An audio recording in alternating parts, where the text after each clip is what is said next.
வணக்கம், இது விஜிஸ் கிச்சன். இன்றைக்கி பார்த்தீங்கன்னா நம்ம முருங்கைக்கீரை தான் கடைய போகிறோம். ஒரு 50 கிராம் துவரம் வரப்பேன் நல்லா கழுவி எடுத்திருக்கேன். அதை இதில் குக்கரில் சேர்த்தாச்சு. அது கூடவே ஒரு பெரிய தக்காளி, ஒரு பெரிய வெங்காயம், 3 பச்சை மிளகாய், ஒரு 6 பல் பூண்டு, அதையும் நம்ம இதில் சேர்த்துடலாம்.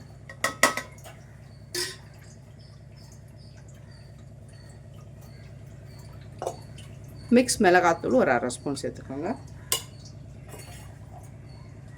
ஜீரகம் ஒரு 1/4 ஸ்பூன் சேர்த்துருக்கேன்.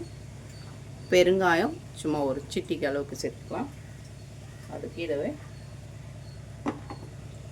முருங்கைக்கீரை ஒரு கைப்பிடி அளவு, அவ்வளோதான். இதை நல்லா ஃபஸ்ட்டு ஒரு 4 விசில் வச்சு வேக வச்சு எடுத்துக்கலாம்.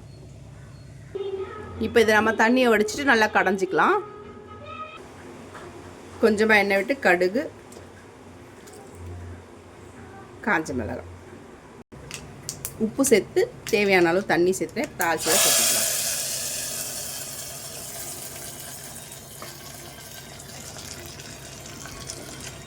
அவ்வளோதான், சூப்பரான முருங்கைக்கீரை சாம்பார் ரெடி. சூப்பராக இருக்கும்.